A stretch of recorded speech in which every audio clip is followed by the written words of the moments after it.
Bienvenido a La Palabra en Punto, aquí en RTQ. El día de hoy quiero platicar contigo sobre un poema que está considerado por muchos historiadores, y bueno, de alguna manera investigadores sobre lo que es la identidad nacional. Está considerado como el segundo himno nacional. Me refiero al poema llamado Suave Patria o La Suave Patria, del escritor Ramón López Velarde. Su nombre completo era Modesto Ramón López Velarde Berumen. Y bueno, él curiosamente nace y muere en junio. Nació el 15 de junio de 1888 y muere el 19 de junio de 1821. Entonces, nació el 15 de junio y muere el 19 de junio. Fíjate que aquí voy a hacer un paréntesis y no te dije nació un 15 de junio, porque si yo te dijera nació un 15 de junio de 1888, es como si te estuviera diciendo que hubo varios 15 de junio en ese año, en 1888. Por eso no es correcto decir nació un 15 de junio de 1888. Si no dijera el año, sería correcto. Nació un 15 de junio. Hay muchos 15 de junio. Pero cuando digo el año, ya no puede ir un. Bueno, ahora bien, ¿por qué este poema? Bueno, porque como te decía, él habla de la identidad nacional. Para ello hay que poner en contexto el poema. El poema fue publicado por primera vez en 1919. Toma en cuenta que para esta fecha son los últimos años de la Revolución Mexicana. El país todavía está convulso. Una guerra intestina, es decir, mexicanos contra mexicanos, pues había llevado, digamos, a muchas muertes, mucha desilusión, muchos problemas en el país, ataques entre hermanos, fratricidas. Y entonces este poema viene precisamente a mostrar la riqueza que tiene la patria, pero no desde lo clásico que se hacía. ¿A qué me refiero? Bueno, regularmente los poemas en aquella época, cuando solían hablar de un prócer, por ejemplo, de un héroe o de la patria de algún país, utilizaban términos rimbombantes, ¿no? Excelsos, llenos de parafernalia, es decir, adornos. Y lo que hace Ramón López Velarde es lo contrario. Habla de la cotidianidad. Y aquí te voy a leer en un momento más algunos fragmentos, no todo el poema, es muy largo para el programa, pero bueno, para el tiempo del programa me refiero, y te voy a ir diciendo que notes cómo hace alusión a cosas tradicionales del país, por un lado, digamos, de la cultura de los mexicanos, habla del mestizaje de los mexicanos como una unión de México, pero también habla de los sentidos. ¿Cómo te llega México? ¿Cómo lo haces tuyo? Y él propone el olor, el oído, la vista, todo esto, ¿no?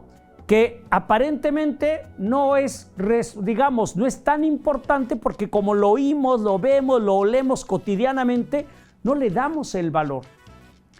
Y en este caso, Ramón López Velarde, al hablarnos en su poema de todo esto que tiene México, nos hace que volteemos a ver a nuestra patria con otros ojos y la valoremos más. Voy a empezar leyéndote desde el inicio, pero antes de ello, primeramente quiero mencionarte que el poema se divide, en un proemio, ¿no? Hay dos partes, pero tiene un intermedio. Proemio, primera parte, un intermedio y luego una segunda parte también. Entonces, empiezo leyéndote el proemio. Dice así: yo que solo canté de la exquisita partitura del íntimo decoro, alzo hoy la voz a la mitad del foro, a la manera del tenor que imita, la gutural modulación del bajo, para cortar a la epopeya un gajo. Fíjate que desde aquí está hablando de cortarle a la epopeya, o sea, la gran historia de nuestra patria, un gajo. Imagínate una naranja y solamente tomas un gajo. ¿Por qué? Porque en un poema no se puede decir toda la grandeza de la patria. Ya desde ahí nos está advirtiendo López Velarde precisamente que lo que va a hablar es apenas un pedazo, dando a entender que nosotros podríamos ver también otras cosas, valorar otras partes de lo que es nuestra patria y a partir de ello observar la identidad nacional. Sigo leyendo. Diré con una épica sordina, la patria es impecable y diamantina. Suave patria, permite que te envuelva en la más honda música de selva, con que me modelaste por entero, al golpe cadencioso de las hachas, entre risas y gritos de muchachas y pájaros de oficio carpintero. Fíjate que aquí primeramente nos está hablando de una épica sordina. ¿Qué es eso de sordina? Sordina es un instrumento que se le pone un aparatito, algunos instrumentos musicales para variar el timbre y bajar el sonido, digamos, ¿no? Entonces lo que nos está diciendo es que nos lo dice suavemente. De ahí el propio título del poema, Suave Patria. ¿Te fijas? Está hablando precisamente de la suave patria, que nos lo dice con sordina, de manera suave. Y en ese mismo pedacito, en ese mismo párrafo, dice que la patria es impecable y diamantina. La palabra impecable viene del latín impolutus, que significa con N, significa no. Pollutus es mancha, polución, mancha. Entonces, ¿qué es impecable? No tiene mancha. Nos está diciendo que tenemos una patria impecable, sin mancha, pero además es diamantina.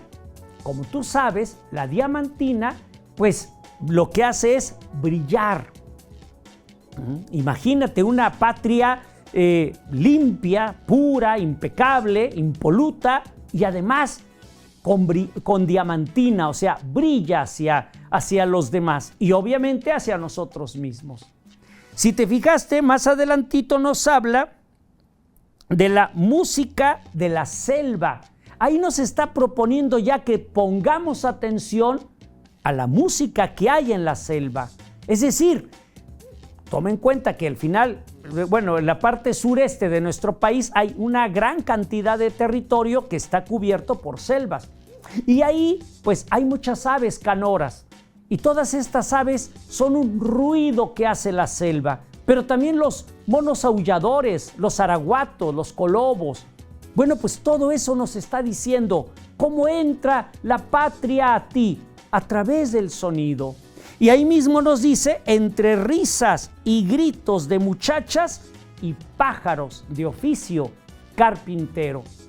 ¿Qué menciona aquí? Bueno, precisamente que también hay que considerar la cotidianidad, los gritos cotidianos de las muchachas que gritan felices. Imagínate corriendo en las ciudades, en las plazas. ¿Y por qué? Bueno, porque es la vida diaria de la ciudad, de los pueblos, de las villas, de los barrios. Todo eso es nuestro país. No es solamente, digamos, algo que está como allá afuera o en las nubes muy alto. No, la patria es la cotidianidad. Es todo esto que vemos a través de los ojos y que escuchamos a través de los oídos. Más adelante dice así en el primer acto: Patria, tu superficie es el maíz, tus minas el palacio del rey de oros, y tu cielo las garzas en desliz y el relámpago verde de los loros. ¿Te fijas? vuelve a hablar del ruido, el relámpago verde de los loros. ¿Cómo es este ruido que hacen los loros? Como un relámpago se lo imagina López Velarde. El poeta advierte que es como un relámpago. ¿Y qué hace el relámpago? Ilumina cuando viene, cuando cae. Así, es como una iluminación a través del sonido que hacen los loros en la selva. Pero además inicia el párrafo diciendo: patria, tu superficie es el maíz. Tú habrás oído alguna vez que sin maíz no hay país. Que el maíz es parte de nuestra identidad, de nuestra historia, de nuestra cultura, está en nuestra sangre. Es parte precisamente de lo que nos hace ser mexicanos. Y bueno, tu superficie es el maíz, ¿no? Como una alfombra con todos los plantíos del maíz. Más adelante dice así: patria, tu mutilado territorio se viste de percal y de abalorio. Fíjate, mutilado territorio. Porque como sabes, en el siglo XIX, alrededor de la mitad, poquito antes de la mitad del siglo XIX, perdimos gran parte de lo que era nuestra patria. Texas, Nuevo México, Arizona, California, la Mesilla Central, etc. Bueno, pues todo eso lo perdimos, más del territorio que ocupa actualmente nuestro país. Entonces, por eso nos dice, fíjate, patria, tu mutilado territorio, porque lo mutilaron, pero aún así se mantiene impoluto, se viste de percal y de abalorio. El percal es una manta, o como una manta, digamos, una tela humilde, que usan sobre todo, y en aquel entonces más, los campesinos. ¿De qué eran sus pantalones, su manta, sus blusas, sus camisas? De percal, lo más barato. Pero también dice, y de abalorio. ¿Qué es el abalorio? Es un adorno. Abalorio es un adorno, pero es un adorno no costoso. Es un adorno, digamos, que pueden utilizar las personas que no tienen mucho dinero para comprarse alguna joya muy cara. Pero eso no implica que la gente, a pesar de que viene en percal, utilice abalorios. Es decir, hay un adorno en la patria. Por eso, más adelante, dice así: suave patria, tu casa todavía es tan grande que el tren va por la vía como aguinaldo de juguetería. Y en el barullo de las estaciones, con tu mirada de mestiza, pones la inmensidad sobre los corazones. Es hermoso lo que dice y profundo. Fíjate nada más, nos está diciendo que su casa, la casa de nuestra patria, todavía es tan grande. A pesar, en el párrafo anterior dijo, de que perdimos una buena parte, mutilaron nuestro territorio. Bueno, pues aún así somos grandes, una casa grande, dice él. Como si fuera, es tan grande que parece que el tren va, en aquel entonces el tren, pues era parte cotidiana, digamos, o empezaba, pero ya era muy fuerte en aquella época, del tren como medio de transporte. Entonces él se imagina que el tren va, ¿no? Y dice, como aguinaldo de juguetería. ¿Qué es un aguinaldo? Ya en otro episodio de aquí, de La Palabra en Punto, te platiqué sobre el aguinaldo cuando hablábamos de la Navidad y todo eso, lo puedes ver en otro programa, pero el aguinaldo, en pocas palabras, es un regalo. Entonces, fíjate, el tren, pero el tren real, verdadero, él se lo imagina como un aguinaldo, como un regalo de juguetería. Que va corriendo el tren, ¿no? El tren por todas las vías ahí de nuestra patria, que todavía sigue siendo grande. Nos está diciendo, vean todo lo que tiene nuestra patria. Y más abajito dijo, con tu mirada de mestiza. ¿Por qué con tu mirada de mestiza? porque la patria tiene una mirada mestiza. ¿Qué significa eso? Que la patria somos los mexicanos, no nada más las selvas, la montaña, la tierra, las ciudades, el territorio. La patria somos nosotros mismos también. Y la mirada de esta patria es mestiza. No está haciendo apología de los indígenas o de los que vienen de allá de África, digamos, de los negros o de los blancos que llegaron de Europa. Está hablando de un mestizaje, no por menospreciar a nadie, sino porque al final de cuentas es lo que nos une, es un mestizaje. Hoy, en la historia actual, reconocemos que el mestizaje no solamente se da a través de lo biológico, la cruza, digamos, como se dice coloquialmente, entre un blanco y una indígena, o un blanco o un negro y una indígena. No, hoy el mestizaje lo entendemos a través de cuestiones culturales. Por ejemplo, pueden ser blancos que no tengan ninguna gota de sangre indígena o negra, pero su cultura es mestiza. O al revés, puede ser que sean indígenas, no tengan ninguna gota anterior a ellos en su familia, de manera ascendente, digamos, de negros o de blancos, y sin embargo, su cultura es mestiza. Hoy el mestizaje lo vemos, repito, desde la cultura. Te recomiendo al respecto que leas a Bonfil Batalla en su libro México Profundo, para que entiendas un poco más cómo vemos hoy el mestizaje. De manera profunda, el mestizaje se da a través de la cultura, recuerda, es Guillermo Bonfil Batalla. Bueno, continúo leyendo otra parte del poema. Dice así: tu barro suena a plata y en tu puño su sonora miseria es alcancía. Y por las madrugadas del terruño, en calles como espejos, se vacía el santo olor de la panadería.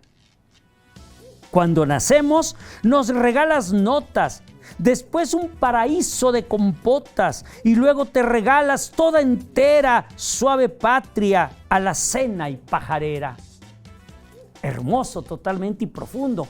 Fíjate que primero nos está hablando cómo las calles, como espejos, se vacían en el santo olor de la panadería. ¿Cuándo se vacían las calles?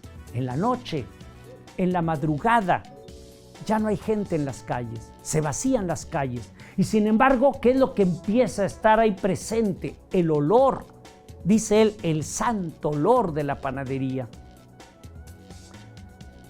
¿De qué nos está hablando el poeta? De que la patria también se da a través de los olores. En este caso, el olor de la panadería. Ya nos habló, ¿no?, como de una alfombra de maíz. Nos habló de los ruidos, de los gritos de los loros, de los gritos de las muchachas. Ahora nos habla del olor del santo pan de las panaderías. Y ahí mismo nos dice al final que dice, suave patria, ¿no?, se nos regala entera a la cena y pajarera. ¿Qué hay en una alacena? Toda la comida que se guarda, pues para comer. Entonces, es una alacena y pajarera, con los pájaros llenos de sonido, de colores, todo este barullo tremendo. Así se nos regala nuestra patria, se nos regala nuestros ojos, a nuestro corazón, pero también a todos los demás sentidos. Más adelante dice así: y tu cielo nupcial, que cuando truena, de deleites frenéticos nos llena. Trueno de nuestras nubes que nos baña de locura, enloquece a la montaña, requiebra a la mujer, sana al lunático, incorpora a los muertos, pide el viático y al fin derrumba las madererías de Dios sobre las tierras labrantías. ¿Te fijas? Ya nos está hablando también de las costumbres, en este caso de la religión, que forma parte de la mexicanidad. El viático, Dios, ¿por qué? Toma en cuenta que el poema es de principios del siglo XX. De tal manera que la religiosidad estaba muy presente en nuestro pueblo. Hoy todavía lo está, pero en aquella época era más fuerte su presencia. ¿Cómo hablar de México sin hablar de la fe de los mexicanos? Ramón López Velarde se da cuenta de esto. Y más allá de su postura o su creencia religiosa, habla de estas, pero de los mexicanos. La postura, la fe, la religión de los mexicanos. Más adelante, en el intermedio, va a hablar de Cuauhtémoc. Y hay una parte ahí que me gusta mucho, que dice así: anacrónicamente, absurdamente, a tu nopal inclinas el rosal. ¿Qué representa el nopal? México. ¿Y el nopal en dónde nace? Entre lo abrupto, en el cerro, sin agua, ante las dificultades. Eso representa al pueblo mexicano, el nopal. Una planta que nace entre la adversidad y aún así se mantiene. ¿Y qué nos dice él cuando está hablando de Cuauhtémoc? Como si él fuera el nopal y México también fuera el nopal, que se inclina el rosal. El rosal que representa precisamente a Europa. Recuerda que la rosa de Castilla la traen los europeos a nuestro país. Más adelante dice: suave patria, te amo, no cual mito, sino por tu verdad de pan bendito. ¿Qué nos está diciendo aquí? No se le ama a México como un mito, como algo abstracto. Se le ama como la verdad de su pan bendito. Este pan que nos alimenta es un pan bendito. Y así te amo, México, es lo que nos dice. Mi identidad no está como si fuera un mito, algo abstracto que se pierde entre palabras, sino que en todo caso es parte de esta cotidianidad. Por eso termino una partecita de este poema diciéndote esta parte que dice así: inaccesible al deshonor floreces, creeré en ti mientras una mexicana en su tápalo lleve los dobleces de la tienda a las 6 de la mañana y al estrenar su lujo quede lleno el país del aroma estrecho. Un tápalo es un chal. ¿Y qué nos dice? México, creeré en ti, recuerda, no como mito, sino dice aquí, mientras una mexicana, haz de cuenta, llevando su chal, ¿no?, lleve los dobleces de la tienda, lleve todo esto que te he contado con lujo, con garbo, ¿no?, en la mañana. Bueno, pues así se cree en México, a través del olor, del sonido, de lo que se ve, de las muchachas, ¿no?, de su vestido, que llega hasta el huesito, nos dice en otra parte del poema. Bueno, pues esa es la mexicanidad. Y la importancia de este poema, que repito, Ramón López Velarde nace y muere en junio, obviamente en diferentes años, bueno, pues nos está diciendo que la identidad del mexicano no hay que construirla a través de abstracciones, elucubraciones fuera de la realidad. No, nos propone que veamos a México en su grandeza cotidiana. Esa es la importancia. Y verlo de manera suave patria, con sordina, suave, un gajo apenas de nuestra identidad, de nuestra mexicanidad. Bueno, pues espero que haya sido de tu gusto este programa. Si es así, recomiéndalo a otras personas también. Y bueno, te espero en una siguiente edición de La Palabra en Punto. Y recuerda que también puedes ver algunos videos en YouTube, bueno, no algunos, los videos de aquí de este programa en YouTube, pones La Palabra en Punto RTQ y ahí los vas a encontrar, y también mi canal Martín Hurtado en YouTube. Muchas gracias, nos vemos en una siguiente edición de La Palabra en Punto. Hasta entonces.